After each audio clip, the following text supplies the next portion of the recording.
a virada de chave.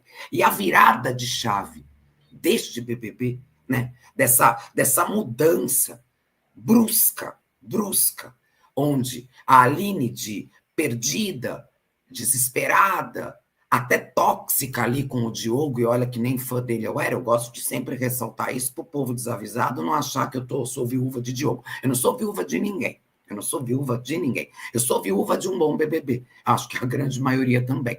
Isso eu sou. Essa edição me deixou extremamente órfã, viúva, cheia de vontade de ver um belo jogo, e realmente isso faltou para gente. Disso sim. De participantes que já deixaram o jogo, não.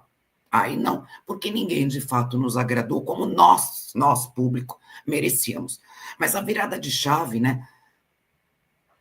Onde, com a saída do Diogo, ou até o jeito de embate, como o Tadeu disse ontem da Vilmoca, aquela coisa sem medo do cancelamento, já falei tantas vezes isso aqui dela e tal, e que foi tornando a Vilmoca uma participante mais interessante, uma participante mais verdadeira, mais autêntica. O Tadeu usou esses adjetivos também. E, de repente, a Aline, tão pesado, o negócio da lentilha, os ciúmes da Renata.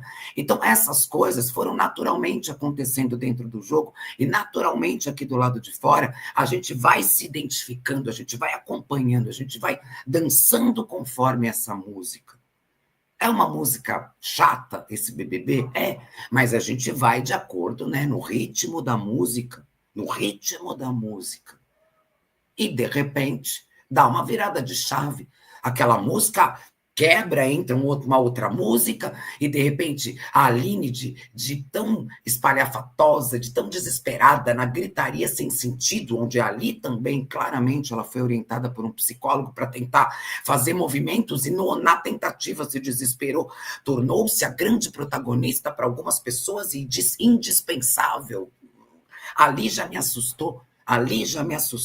Aí ela sai, e a Renata, quando tinha ido para casa de vidro, muita gente falando, pô, legal a Renata, e de repente ela volta e começaram a classificá-la como uma soberba. A Eva é soberba, ela está usando os meninos, mas ao mesmo tempo a galera tinha ranço dos gêmeos. E de repente a Vilmoca, que acredita no que a Renata trouxe para ela, que também acreditou no que aquela mulher trouxe, tornou-se a velha sonsa, o pomba sonsa, tornou-se a mentirosa, sendo que está o desenho mais do que pronto, que ela não era a mentirosa, nem ela e nem a Renata, elas acreditaram numa mentira dita ali no vidro, e que muita gente também poderia ter acreditado. E, de repente, o Pomba Suja, que podia ser a nova versão, né, do Calma Calabreso, onde a gente tentou aqui fora buscar várias interpretações, mas, de fato, nenhuma delas é carinhosa. Por mais que tenham várias interpretações, quando o Vinícius chama as duas de pomba suja, que não é um elogio, porque com certeza a gente não quer que chame a nossa mãe disso, então não é elogio. De repente, a pomba sonsa virou a Vilmoca, como assim? Né? É tão simples chamá-la de pomba sonsa, de mentirosa, disso e daquilo, mas 3 semanas antes, ela tinha do público pelo menos o respeito de tentar jogar. Ela tinha isso do público. O respeito pela Vilmoca também foi para o brejo. O respeito da tentativa dela de ser autêntica. Não era uma grande jogadora, porque ninguém é grande jogador nesse jogo. Mas o que me incomoda, e é essa virada de chave que eu não entendo, é o fato de uma pessoa que pelo menos tinha o respeito do público, de tentar jogar. Vilmoca sem Diogo, ela é mais livre, ela se posiciona sem medo, ela se tornou a pomba sonsa e mentirosa. Como assim? O que aconteceu? O que aconteceu? Eu estou assistindo o mesmo BBB que vocês. E muita gente ainda classifica assim. E o Vinícius, né? Que ontem ou anteontem, quando briga com o Mike, ele fala, Mike, você, que também ninguém é um bom jogador, mas ele fala, eu, quando te chamei de tal coisa, ou de jogo fraco, eu estou me referindo somente ao jogo. Eu não aceito que sejam utilizados aqui adjetivos ou palavras extra-jogo. Pomba suja é o quê? Olha a hipocrisia, olha a incoerência.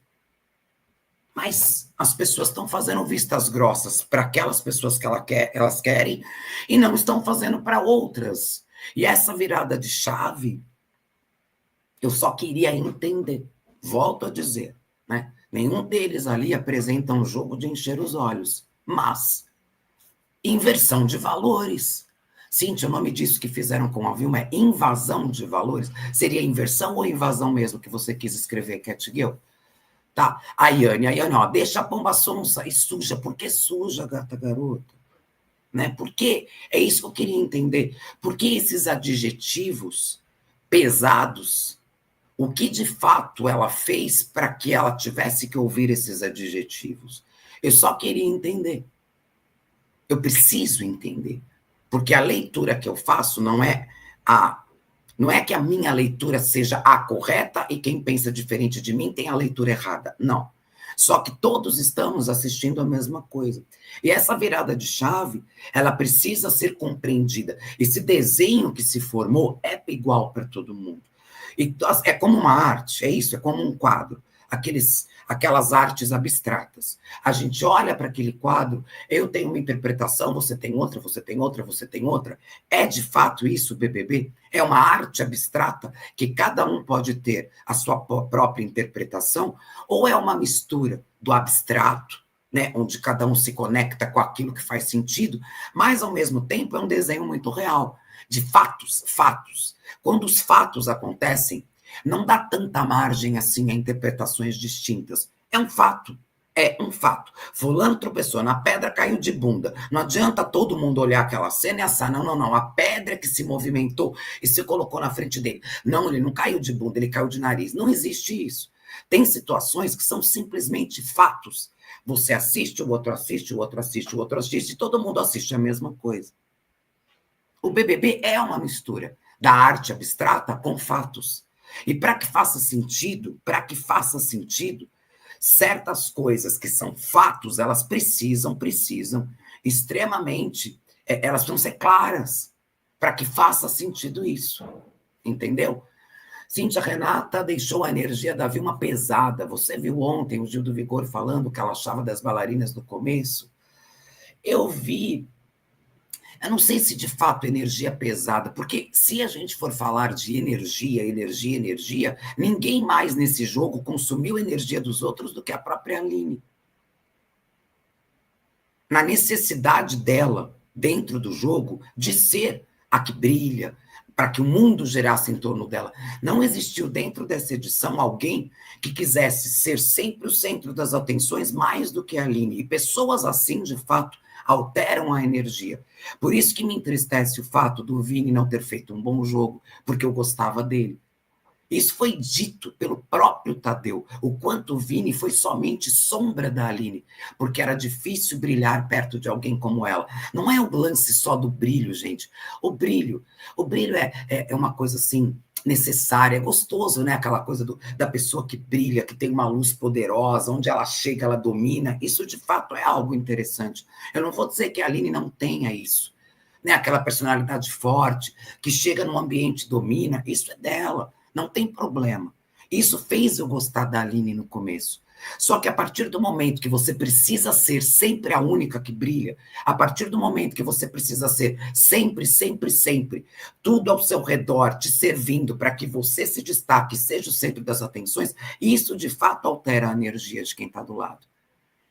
Eu vejo e vi, e vocês acho que também, o Vini empobrecer o próprio jogo e o próprio enredo justamente pelo fato de só comprar o enredo da amiga, de ser, né, de se contentar em ser um capacho.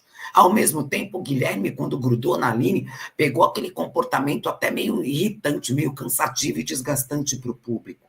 Isso é uma energia que não é legal, né? Brilho é uma coisa... Não, brilho não é sinônimo de arrogância, meu amor, jamais, gata garota. O brilho é positivo. O brilho é uma luz que a gente tem, que a gente brilha, que a gente atrai pessoas, que a gente agrega, que a gente... É o que eu acabei de falar. O brilho é algo extremamente positivo. A gente só tem que tomar cuidado para que esse brilho, porque o brilho genuíno, a gente não precisa ser centro das atenções o tempo todo. A gente só brilha. O brilho é isso. O brilho é agradável. O brilho é suave. A pessoa que brilha, ela não precisa ser o centro das atenções o tempo todo. Ela não precisa que o mundo gire em torno dela. Ela não precisa que as pessoas o tempo todo só prestem atenção nela, porque só o que ela vive é importante. O brilho é agradável. O brilho é quando a pessoa se destaca naturalmente, sem fazer o mínimo esforço. Isso é brilho. Agora, quando, mesmo tendo o brilho, você quer porque quer, exige e consome das outras pessoas que te cercam a energia, porque só você é que tem que ser importante. A sua dor é pior. A sua cólica dói mais que a da sua amiguinha. O seu drama é mais doloroso. O que você passa é mais importante. As pessoas precisam entender, você precisa estar ali chamando mais atenção que todo mundo. Se tem uma votação, você tem que ser a escolhida. Se tem algo para colocar alguém num pedestal, é você que tem que estar ali. Você não consegue admitir que outras pessoas possam ter enredos mais interessantes que os seus. Isso não é brilho, amor. Isso não é brilho. Isso é ego. Então não é sobre brilho e arrogância, é sobre brilho e ego. A diferença de quem brilha naturalmente e a diferença de quem é egocêntrico e até um pouquinho narcisista, porque tudo tem que girar ao redor, isso sim é que a gente tem que saber diferenciar. O brilho natural não ofusca ninguém. O brilho natural não incomoda e nem desgasta ninguém, porque a palavra já diz, né? A expressão é um brilho natural, é agradável. A gente aplaude, é natural. Agora, quando você não suporta o fato de você não ser o centro das atenções, isso não é brilho.